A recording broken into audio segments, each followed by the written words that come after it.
नमस्कार। कक्षा 9वीं वाले समस्त प्रिय छात्रों, आप सभी अपना हिंदी का वार्षिक परीक्षा के लिए क्वेश्चन पेपर देख लेवे। इस क्वेश्चन पेपर का समय 3 घंटे, पूर्णांक का 75 अंक और इस क्वेश्चन पेपर में टोटल 23 प्रश्न पूछे जाने वाले हैं। आप सभी को इस क्वेश्चन पेपर का संपूर्ण उत्तर इसी वीडियो में मिलने वाला है। तो सबसे पहले आप सभी को यहाँ पर कुछ निर्देश दिए गए हैं, इनको पढ़ लेवे। इनको पढ़ने के बाद इस क्वेश्चन पेपर का आपका पहला प्रश्न दिया जिसमें सही विकल्प चुनकर आपको लिखना है, जो आपकी परीक्षा में 6 नंबर के पूछे जाने वाले हैं। जैसे कि आपका पहला दिया, कबीरदास की भाषा है। कबीरदास की भाषा कौन सी है? तो पहले में आप सभी को सही उत्तर लिखना है द वाला सदुक्कड़ी। सदुक्कड़ी आपको पहले का सही उत्तर लिखना है। दूसरा आपका दिया है काव्य की शोभा बढ़ाने वाले तत्वों को कहते हैं। तो दूसरे में आप सभी को सही उत्तर लिखना है ब वाला अलंकार कहते हैं। तीसरा आपका दिया है अनुक्रम में अनु शब्द है।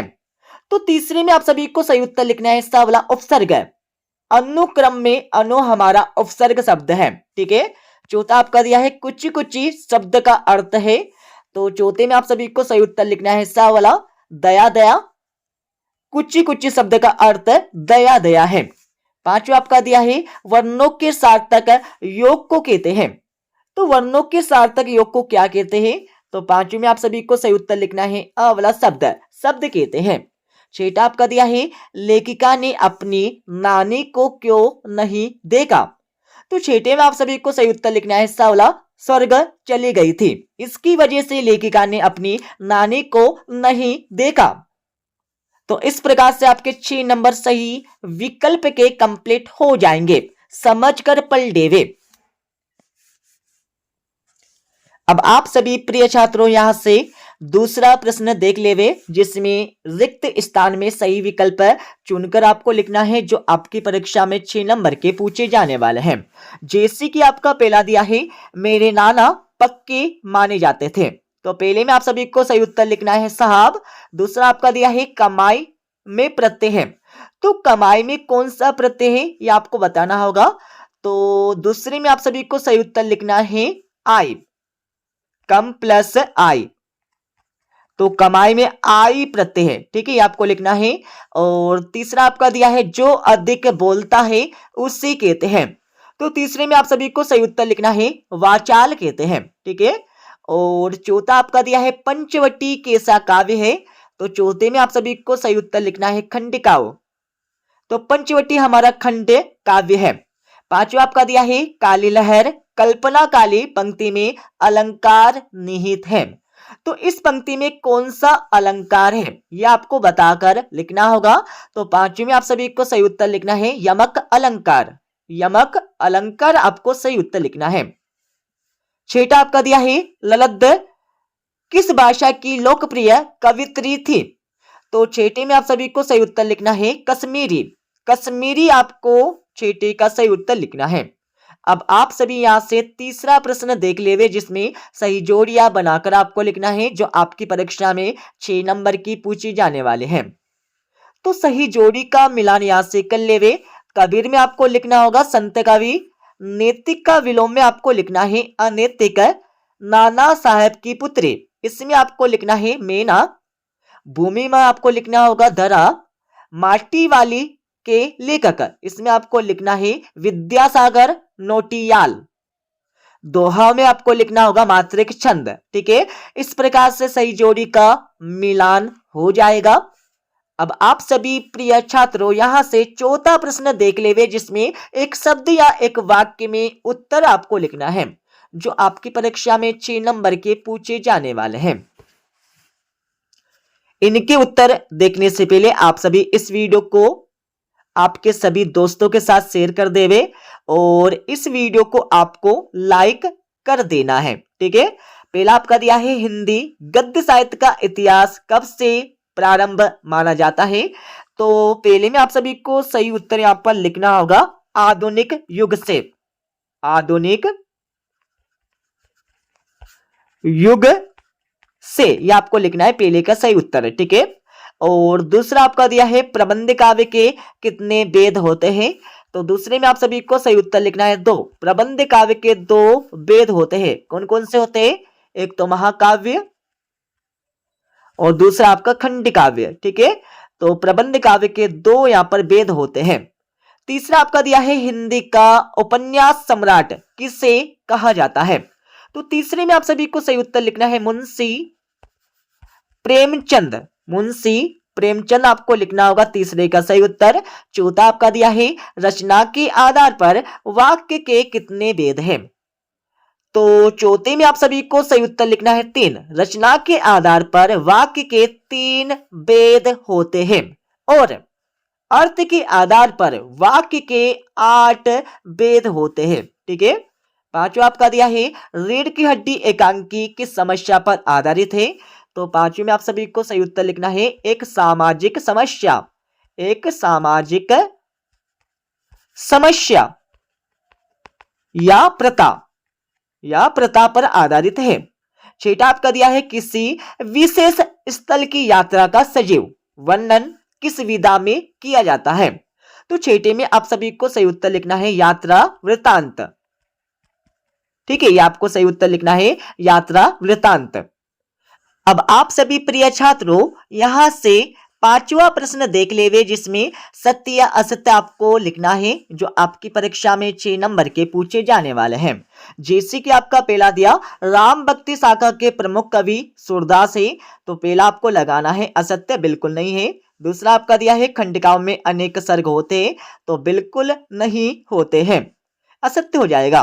तीसरा आपका दिया है तुलसीदास भक्ति काल के कवि है, तो तीसरा आपको लगाना होगा बिल्कुल सत्य।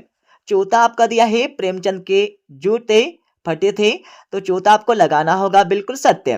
पांचवा आपका दिया है लेखिका मृदुला गर्ग की नानी जगडालू और थी, तो पांचवें में आपको लगाना होगा असत्य। छठा आपका दिया है कहानी गद्य गौण विधा में आती है, तो छठे में आपको लगाना है असत्य, बिल्कुल नहीं आती है। अब आप सभी यहाँ से 2-2, 3-3 और 4-4 नंबरों के प्रश्नों को देख लेवे और सभी के उत्तर आपको बता देंगे इस वीडियो के अंत में। प्रिय छात्रों आप सभी इन प्रश्नों के उत्तर अथवा सहित मिलने वाले हैं। ठीक है, तो आप सभी सबसे पहले तो प्रश्नों को पढ़िए, पढ़ने के बाद समझिए, समझने के बाद आपको इन प्रश्नों के उत्तर को याद करना है। जैसे कि आपका 6वां प्रश्न दिया है भक्ति काल को स्वर्ण युग क्यों कहा जाता है, इसके बारे में आपको लिखना है। अतः में आपको वीरगाथा काल की कोई 2 विशेषता आपको लिखना होगा। और 7वें प्रश्न में आप सभी को कबीरदास अथवा माखन लाल चतुर्वेदी के भाव सौंदर्य की कोई 2 विशेषताएं आपको लिखना है। 8वें प्रश्न में आप सभी को किस शासन की तुलना तम के प्रभाव से की गई है और क्यों की है, इसके बारे में आपको लिखना है। अतः में आप सभी को मान सरोवर से कवि कबीरदास का क्या आशय है, इसके बारे में आपको बताना है। और 9वें प्रश्न में आप सभी को अलंकार की परिभाषा आपको लिखना है। अतः में आपको रस के कितने अंग होते हैं, प्रत्येक का नाम आपको लिखना होगा। 10वें में आप सभी को यमक अलंकार की परिभाषा उदाहरण सहित आपको लिखना होगा। अतः में आप सभी को अनुप्रास अलंकार की परिभाषा उदाहरण सहित आपको लिखना है। 11वें प्रश्न में आप सभी को कहानी एवं उपन्यास में कोई 2 अंतर आपको लिखना होगा। अतः में आपको नाटक एवं एकांकी में 2 अंतर आपको लिखना है। ठीक है, पढ़ लेवे। और 12वें प्रश्न में आप सभी को मीना की अंतिम इच्छा क्या थी, इसके बारे में आपको लिखना है। अतः में आप सभी को मनुष्य ईश्वर को कहाँ ढूंढता फिरता है, इसके बारे में आपको लिखना है।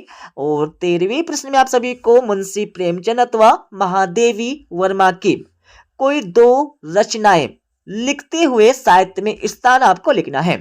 14वें प्रश्न में आप सभी को कांजी होश में कैद पशुओं की हाजिरी क्यों ली जाती थी, इसके बारे में आपको लिखना है। अतः में आप सभी को छोटी बच्ची को बैलों के प्रति प्रेम क्यों उमड़ आया, इसके बारे में आपको लिखना है। और 15वें प्रश्न में आप सभी को लेखिका मृदुला गर्ग अपनी नानी के व्यक्तित्व से क्यों प्रभावित थी, इसके बारे में आपको लिखना है। अतः में आप सभी को भूख मिट्टी की भोजन मिटा से क्या अभिप्राय है, इसके बारे में आपको परीक्षा में लिखना है। ठीक है, और 16वें प्रश्न में आप सभी को दोहा छंद की परिभाषा उदाहरण सहित आपको लिखना होगा। अतः में आप सभी को चौपाई छंद की परिभाषा उदाहरण सहित आपको लिखना है। और 17वें प्रश्न में आप सभी को संधि और समास में 3 अंतर आपको बताकर लिखना होगा। अतः में आप सभी को विज्ञापन लेखन का सही तरीका क्या है स्पष्ट करके आपको लिखना होगा। और 18वें प्रश्न में आप सभी को निम्नलिखित काव्यांश का संदर्भ प्रसंग भावार्थ आपको लिखना है। ठीक है, सभी के उत्तर आपको बता देंगे इस वीडियो के अंत में। और इसके अतवे वाले प्रश्न में भी आप सभी को संदर्भ यहाँ पर लिखना होगा। उसके बाद आपको प्रसंग यहाँ पर लिखना है, प्रसंग के बाद आपको भावार्थ लिखना है। ठीक है, और 19वें प्रश्न में आपको निम्नलिखित गद्यांश की संदर्भ प्रसंग सहित वाक्य करके आपको लिखना होगा। तो इसमें भी आपको सबसे पहले संदर्भ यहाँ पर लिखना होगा, प्रसंग यहाँ पर लिखना है और वाक्य आपको करके लिखना है। ठीक है, सभी के उत्तर आपको बता देंगे। और इसके अतवे वाले प्रश्न में भी आप सभी को संदर्भ प्रसंग वाक्य करके आपको लिखना है। 20वें प्रश्न में आप सभी को अपने गांव या शहर पर एक अनुच्छेद आपको लिखना होगा। अतः में आप सभी को कक्षा में अपने प्रिय मित्र से पढ़ाई से संबंधित संवाद बातचीत आपको लिखना होगा। ठीक है, और 21वें प्रश्न में आप सभी को निम्नलिखित अपठित काव्यांश अथवा गद्यांश को पढ़कर पूछे गए प्रश्नों के उत्तर आपको लिखना है। जैसे कि आपको यहाँ पर एक काव्यांश दिया गया है, इसको पढ़ लेवे। इसको पढ़ने के बाद इसके नीचे आपको 3 प्रश्न दिए। पहले प्रश्न में आप सभी को इस काव्यांश का शीर्षक आपको बताकर लिखना है। तो इसमें आपको लिखना होगा राम रतन। ठीक है, ये आपको इसका शीर्षक यहाँ पर लिखना होगा। और दूसरे में आप सभी को मीरा ने कौन सा धन प्राप्त कर लिया था, तो इसमें आपको लिखना होगा राम रतन धन। ठीक है, आपको दूसरे का सही उत्तर लिखना है। और तीसरा आपका दिया है, तीसरे में आप सभी को इस काव्यांश का भावार्थ यहाँ पर निकाल कर लिखना होगा आपको। तो इसका उत्तर आपको बताएंगे इस वीडियो के अंत में। और इसके अतवे वाले प्रश्न में आपको यहाँ पर एक गद्यांश दिया गया है। गद्यांश को आप सभी ऊपर से लेकर नीचे तक पढ़ लेवे। इसको पढ़ने के बाद इसके नीचे आपको 3 प्रश्न दिए। पहले प्रश्न में आप सभी को इस गद्यांश का शीर्षक आपको बता के लिखना होगा। ठीक है, तो इसमें आपको लिखना होगा शील युक्त व्यवहार का महत्व। इसमें आपको शीर्षक बताकर आपको लिख देना है। ठीक है, शील युक्त व्यवहार का महत्व आपको पहले का सही उत्तर यहाँ पर लिख देना है। और दूसरा आपका दिया है शील युक्त व्यवहार की क्या विशेषता है, तो विशेषता आपको यहाँ पर इस गद्यांश में से बताकर लिखना होगा। तो इसका उत्तर आपको बता देंगे इस वीडियो के अंत में। और तीसरे में आप सभी को इस गद्यांश का सारांश आपको लिखना है। ठीक है, इसका उत्तर भी आपको बता देंगे। वैसे आपको सभी प्रश्नों के उत्तर मिल जाएंगे इस वीडियो के अंत में। 22वें प्रश्न में आप सभी को अपने प्राचार्य को 3 दिन के अवकाश हेतु एक प्रार्थना पत्र आपको लिखना है। अतः में आप सभी को अपने मित्र को जन्मदिन हेतु बधाई पत्र यहाँ पर लिखना है। ठीक है, और 23वें प्रश्न में आप सभी को निम्नलिखित में से किसी एक विषय पर रूपरेखा सहित निबंध आपको लिखना होगा। तो आप सभी प्रिय छात्रों, जीवन में खेलों का महत्व, जल संरक्षण के उपाय, विद्यार्थी एवं अनुशासन, तीनों में से किसी एक विषय पर निबंध को पढ़ लेवे रूपरेखा सहित। ठीक है, अब मैं आप सभी को इस क्वेश्चन पेपर का संपूर्ण उत्तर आपको बता देता हूं। अब आप सभी इस क्वेश्चन पेपर का संपूर्ण उत्तर यहां से देख लेवे। तो ये आपका 6ठे प्रश्न का पहले का उत्तर आपको दिया है और अतवे का उत्तर आपको यहाँ पर दिया है। ठीक है, और 7वें प्रश्न का आपको उत्तर यहां से मिल जाएगा अथवा सहित। ठीक है, ये आपको पहले का उत्तर दिया है और ये आपका अतवे का उत्तर आपको यहाँ पर दिया है। 8वें प्रश्न का उत्तर भी आपको यहाँ पर मिल जाएगा पहले का और इसके अतवे का। 9वें प्रश्न का उत्तर आपको यहाँ पर दिया है पहले का और इसके अतवे का। ठीक है, और आप सभी को 10वें प्रश्न का उत्तर यहाँ पर मिल जाएगा पहले का और इसके अतवे का। और 11वें प्रश्न का उत्तर भी आपको यहाँ पर मिल जाएगा, जिसमें कहानी और उपन्यास में अंतर आपको लिखना है। अतवे में आप सभी को नाटक और एकांकी में अंतर लिखना है। 12वें प्रश्न का उत्तर आपको यहाँ पर दिया है पहले का और इसके अतवे का। और आप सभी को 13वें प्रश्न का उत्तर यहाँ पर मिल जाएगा पहले का और इसके अतवे का। ठीक है, 14वें प्रश्न का उत्तर आपको यहाँ से मिल जाएगा पहले का और इसके अतवे का। और 15वें प्रश्न का उत्तर आपको दिया है पहले का और इसके अतवे का। और थोड़ा आगे चलेंगे तो आप सभी को 16वें प्रश्न का आपको उत्तर यहाँ से मिल जाएगा, पहले का और इसके अतवे का। ठीक है, और 17वें प्रश्न का उत्तर आपको दिया है जिसमें संधि और समास में अंतर आपको लिखना है 17वें प्रश्न के पहले में, और इसके अतवे का उत्तर आपको दिया है। 18वें प्रश्न का उत्तर आपको मिल जाएगा जिसमें संदर्भ प्रसंग भावार्थ आपको लिखना है, और अतवे वाले प्रश्न का उत्तर भी आपको यहाँ से मिल जाएगा जिसमें संदर्भ प्रसंग भावार्थ आपको लिखना है। 19वें प्रश्न का आपको उत्तर दिया है जिसमें संदर्भ प्रसंग वाक्य करके आपको लिखना है, और अतवे वाले प्रश्न का उत्तर भी आपको मिल जाएगा जिसमें संदर्भ प्रसंग वाक्य करके आपको लिखना है।